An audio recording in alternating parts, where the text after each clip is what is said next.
বাংলাদেশের পাবলিক কি ফিডার চষে?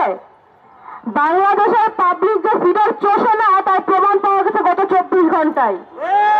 যে নজিরবিহীন ধৈর্য প্রমাণ করেছে বাংলাদেশের মানুষরা, এই ধরনের ধৈর্য এবং যদি মানুষের মধ্যে শান্ত মাথায় সিদ্ধান্ত নেওয়ার ক্ষমতা বজায় থাকে, ভবিষ্যতে বাংলাদেশের বুকে পতিত সরকারের কোন প্রেতাত্মারা আর কোন ষড়যন্ত্র সফল করতে পারবে না। বাংলাদেশের বুকে সবাই দেখতে পাচ্ছে বর্তমানে দাঙ্গার ভয়, আমি দেখতে পাচ্ছি নতুন দিনের সূচনার আগমনী গান।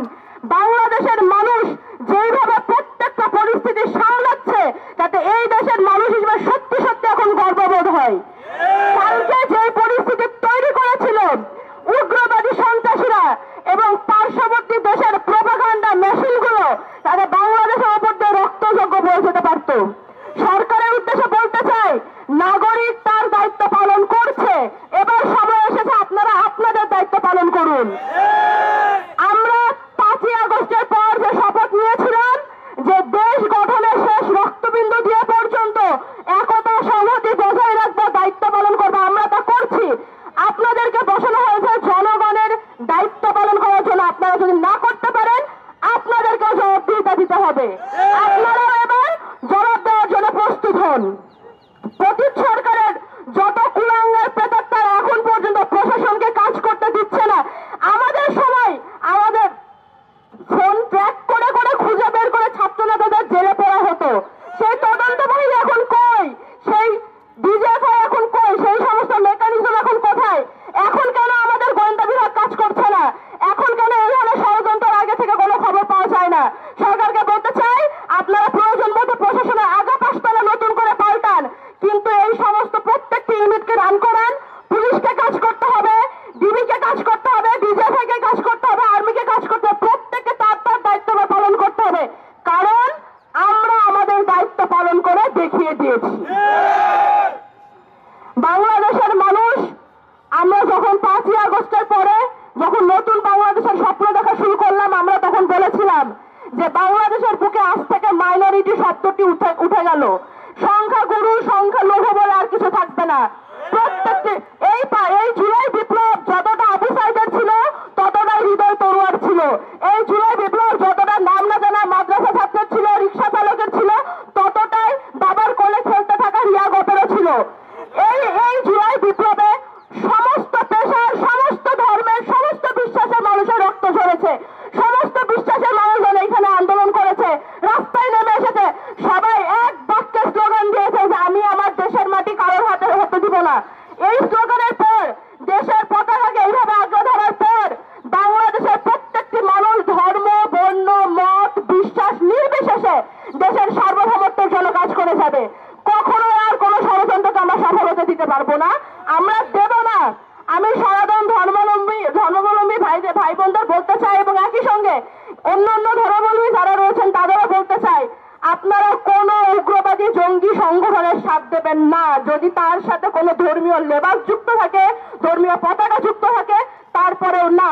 আমরা যখন আইএসএস, আল কায়েদার মতো জঙ্গি সংগঠনগুলোর বিরুদ্ধে কথা বলি, মৌলবাদীদের বিরুদ্ধে কথা বলি, তখন একই সাথে ভারতের হিন্দুত্ববাদী রাজনীতির প্রভাব যেন বাংলাদেশে না পড়ে সেই জন্য আমরা কথা বলবো। যে কোনো ধরনের উগ্রবাদ মানেই জঙ্গি। জঙ্গি কোনো লেবাসে হয় না, জঙ্গি কোনো বক্তব্যে হয় না, জঙ্গি হয় মরণে, জঙ্গি হয় বিশ্বাসে, জঙ্গি হয় চিন্তায় এবং কর্মে। যারা উগ্রবাদী কাজকর্ম করবে বাংলাদেশের বুকে তারাই জঙ্গি। আর মিডিয়ার ভাইরা আমার সামনে উপস্থিত আছেন, আমি আপনাদের বলতে চাই, আপনাদের একটি শব্দ এদিক ওদিক করা, একটি বিরাম চিহ্ন এদিক ওদিক করার মাধ্যমে আপনারা ন্যারেটিভ পাল্টিয়ে দিতে পারেন। আমি নাম নিয়ে বলতে চাই, গতকাল থেকে ডেইলি স্টার এবং সময় টিভিকে আমি এই ধরনের কার্যকলাপ করতে দেখেছি। এখানে আপনারা উপস্থিত আছেন কিনা জানি না, যদি থাকেন তাহলে আপনাদের বলতে চাই, আপনারা সর্বক্ষমতাময় নন, আপনারাও জনগণের জবাবদিহিতার মধ্যে আছেন। আপনারা জনবিরোধী কর্মকাণ্ড টিআরপির জন্য করা বন্ধ করুন, নয়তো আপনাদের বিরুদ্ধে জনগণ ফুঁসে উঠবে। দেশের আপামর জনগণকে বলতে চাই, আমাদের হিন্দুত্ববাদী বাংলাদেশে যে প্রোপাগান্ডা চালানো হচ্ছে তার প্রথম শহীদ উগ্রবাদীদের হাতে শাহাদাত বরণকারী আমাদের ভাই সাইফুল আলিফ, আমাদের ভাইয়ের একটি পোস্ট 5ই আগস্টে পড়েছিল, ধর্মের ভেদাভেদ দিয়ে আর মানুষকে আলাদা করা যাবে না। তার লাশের সামনে দাঁড়িয়ে তার বাবা আমাদের জন্য আদেশ প্রেরণ করেছেন যেন আমরা শান্ত থাকি। উগ্রবাদীদের বলতে চাই, আমাদের ধৈর্য আমাদের দুর্বলতা না, আমাদের ধৈর্য আমাদের প্রস্তুতি। আপনারা আরো কঠোর মোকাবেলার জন্য প্রস্তুত থাকেন যদি না আপনারা এখনই পিছু হটেন। আর ভারতকে বলতে চাই, বাংলাদেশের লাশ গুনে গুনে ভোট কাউন্ট করা এবার বন্ধ করতে হবে। আমাদের যখন জুলাই বিপ্লব চলছিল তখন ভারত থেকে আমাদের হয়ে স্লোগান দেওয়া হয়েছিল, মোদির পোষা হাসিনা তোমায় ভালোবাসি না। ভারতের সাধারণ জনগণ আমাদের সাথে আছে, তারা প্রতিবেশী সুলভাচরণ করতে চায়। শুধুমাত্র ভারতের বিজেপি সরকার তাদের হিন্দুত্ববাদী রাজনীতি বজায় রাখার জন্য বাংলাদেশের আরেক কুলাঙ্গা চিরকালীন কলঙ্ক শেখ হাসিনার সাথে হাত মিলিয়ে এখন পর্যন্ত বাংলাদেশের বিরুদ্ধে ষড়যন্ত্র করে যাচ্ছে। বাংলাদেশের পররাষ্ট্র মন্ত্রণালয়কে ধন্যবাদ, তারা দিল্লিকে সাফ জবাব দিয়ে দিয়েছে। বাংলাদেশের অভ্যন্তরীণ বিষয়ে আপনাদের নাক গলানোর দরকার নাই, নিজের চরকায় তেল দেন।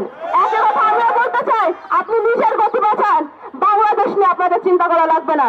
একই সাথে আমি আমার বক্তব্য শেষ করছি শহীদ সাইফুল ভাইয়ের আত্মার শান্তি কামনা করে এবং একই সঙ্গে যে কোনো ধরনের ধর্মীয় উগ্রবাদী হামলার মধ্যে যতজন আহত হয়েছেন এই পর্যন্ত প্রত্যেকের সুস্থতা কামনা করছি।